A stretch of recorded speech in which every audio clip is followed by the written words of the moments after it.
So, a couple of weeks ago, I was running some errands at a local pharmacy, and there would usually be this lady who would take people's temperature using this temperature gun.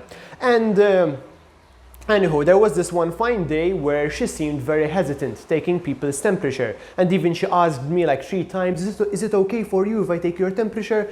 And I told her out of curiosity what happened. And she told me the story. She told me that earlier that same day, there was this other lady who, upon entering, she tried to take her temperature and she lashed out. And this client claimed that this pharmacist was giving her brain tumors using this gun because of some radiation it emits. The worst thing about this is that this wasn't the first time I've heard this claim. Prior to this event, even on Facebook, it seems to have been a common ideology that people think that these IR guns somehow cause us harm in the long term, okay? So let's talk about that.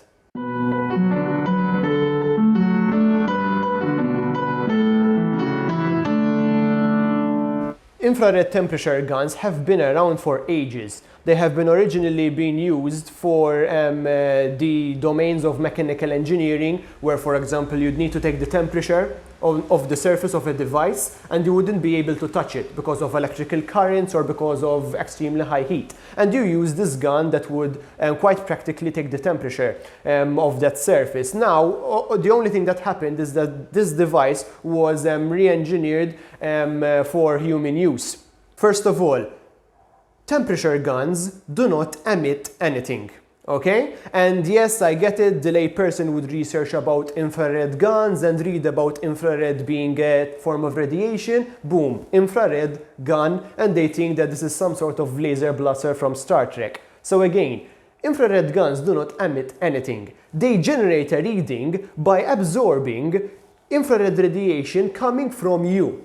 Okay? So we have to keep in mind that we are warm-blooded creatures. Our environment is at a lower temperature than our bodies. So we are transmitting energy from our bodies into the atmosphere. And what these guns do is that they capture the infrared coming out of your forehead, in this case, then they would focus it inside the device, and then using programming, they would give a reading, a number, for that particular intensity of infrared radiation. Okay, and then that's how they get the temperature. Certain models do, for example, emit a red dot, okay, that you see on your forehead. But that red dot is nothing more than a laser pointer. It serves the purpose of showing where you're aiming, okay? Because if you aim a bit higher and you hit the hair, then you would get a false reading. So that laser pointer is just the same thing that a teacher would use in class, for example, so it's completely harmless. Let's say, for the sake of delving deeper into this myth, you do manage to get a gun that shoots some infrared radiation. First of all, a device powered by a couple of AA batteries cannot generate a lot of power. And also, small doses of infrared radiation is completely harmless. You have to keep in mind that our bodies have evolved to actually be able to withstand infrared radiation. Okay? Why? Because a lot of it comes from the sun, and we wouldn't have survived as a species if our skin isn't able to absorb infrared radiation without much harm. Let's for a moment look at the electromagnetic spectrum. So, the further you go to the right, which I think would be this side on the screen, okay, the more penetrative the radiation is becoming, okay? So you have visible light at the center, and as you can see, infrared radiation isn't that far away from visible light. That means that infrared isn't that penetrative. So much so that high doses of infrared, okay, the worst side effect you can get is a sunburn from it. So it doesn't really go deep within the skin. All right? The only type of radiation that could effectively penetrate the skin, the skull, and into the brain, so much so to cause brain tumors, is called gamma radiation, okay, which is on the far right of the spectrum.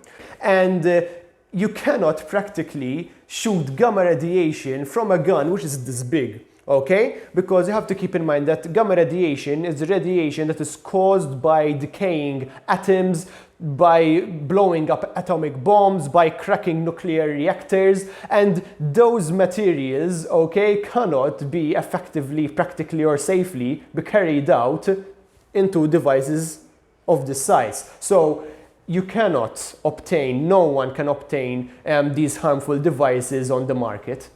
So now that the myth is out of the way, let's talk about the actual practicality of these devices.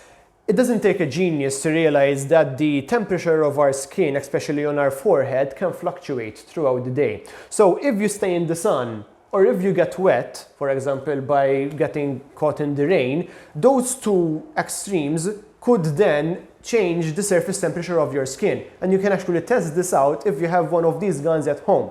And don't just take it from me. It was Dr. James Lawler himself from the University of Nebraska who said that these IR temperature guns are less accurate and less reliable than, for example, other more conventional means of taking people's temperature, like, for example, oral thermometers. This is for the obvious reason that the temperature underneath one's tongue fluctuates less rapidly than, for example, the temperature of your forehead. This is why it is recommended that you shouldn't rely on the temperature that is being taken upon entering shops. Okay, so the best solution is that you take your own temperature using an oral thermometer before you leave house. Okay, and occasionally I hear people saying, this is great that people are taking people's temperature upon entering shops because I wouldn't need to take my own temperature at home.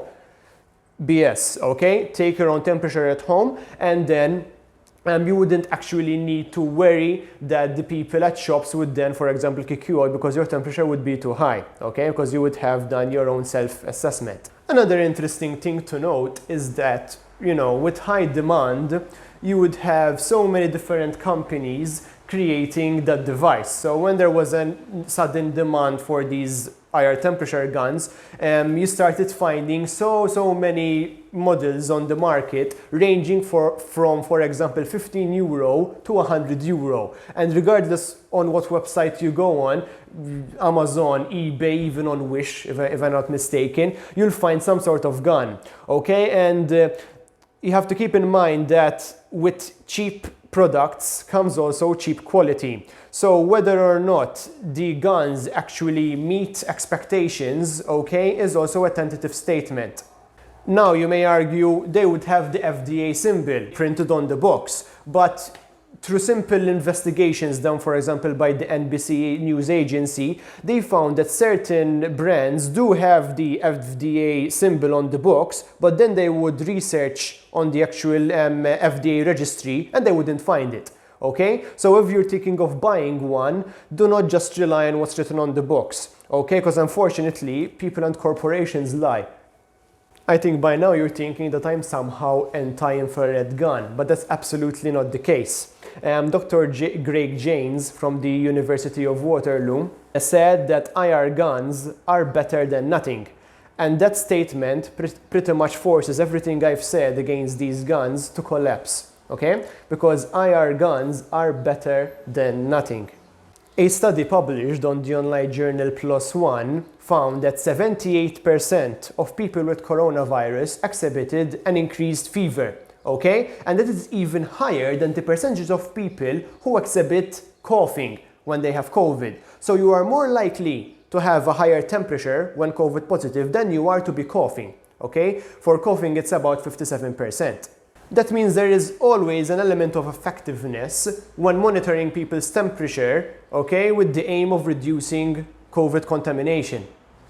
The bottom line here is that, yes, okay, if we have 10 people with COVID, the guns may likely only catch maybe 4 or 5. It's difficult for it to reach 100% because of the technological and physical limitations of these devices, okay? But at least you've caught 4 or 5. And that is great news.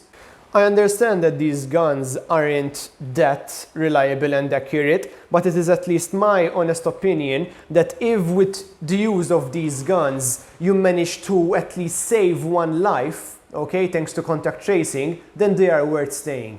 Thank you for tuning in. I am Antonio and see you on another episode.